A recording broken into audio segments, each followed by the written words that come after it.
everybody. Happy Easter of 2022. It is Sunday, April 17th of 2022. The sun has just come out after it being quite an overcast day, and actually a little bit of rain, so that slowed me down in some of the things that I could get done, but still made some progress, which feels really good. So if you'll remember, this is the shed, not 100% complete. You can see we still have a little bit of open air going on up there. As soon as stores open tomorrow, I will get the final pieces and put those up, and hopefully I can just make one trip on the roof and do all of that at one time. So I'll put that up. I need to do the underlayment. I got to get some more cap nails. Cannot put the actual roofing shingles on because of course they're backordered, but at least it will be dried in, airtight, watertight, you know, all that kind of stuff. Not airtight, just want to clarify. But anyways, yeah, I've been making the best of it. This is not my typical high quality work here, but given the fact that we had to work super fast, so we've got lumber that's warping on me. We're trying to install it literally in the rain. Did not have time for it to cure, all those types of things. So of course there are little adjustments that need to be made, including, you can see one of the doors. I still need to work on that. But the doors close and lock, which is really the ultimate goal. And I was doing this out of a lot of scrap material. So you can actually see that there are some pieces that had been cut for other reasons, but again, it's a temporary shed, so I feel like, you know, you'll probably put some paint on it, not be so bad.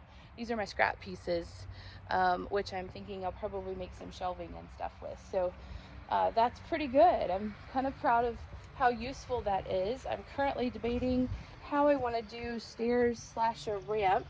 I don't have a great plan for that just yet, but I did want to show you the difference between, this is the fake board and batten versus the real board and batten. So here we have 1 by 12 pieces of lumber, super hard, a very old hardcore wood, and then a batten covers each one of the seams. On this side, that is not exactly the structure. So we've got sheets of plywood, and then we put up a piece of trim, but the structure is actually on the inside. So we have 2 by 4 framing. Again, don't look super close, but it's standing and it's temporary, so it'll be fine. But yeah, this is fantastic. This should fit all of my gardening materials, and I'm probably going to keep a couple other bigger things out here just while I'm working on the little house and get all of that done, and until we can actually install the official final garage. So speaking of garages, that's the whole point. This allows me to begin demolition on the, I would say, not so historic elements of the garage. So we're going to take off the roof, we're going to take down the siding, we're going to take and save those windows, and there's actually some really fantastic lumber in there.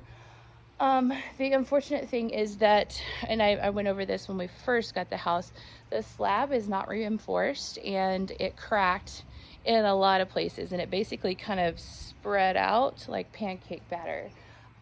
So to be able to fix that, I talked to several foundation companies. That wasn't going to happen. And at this point, I've also kind of made a design decision that I think it would be more efficient to actually have the garage open, actually where you see the truck parked. So we'll put it right where that dumpster is. That allows me to pour a new reinforced pad. We're going to take the historic elements off and put them on the new garage. And I think that will just work out so much better, especially when we incorporate everything with a fence. I think it would just make it a lovely space. Also super excited. This is one of the pear trees. It's already taller than the, it's 8 feet, I think, and it's already taller than the shed. So that's pretty cool. So anyways, I did run into a little bit of poison ivy on the other side, so I have to cut out early and go wash that off, and y'all pray that it didn't get to me.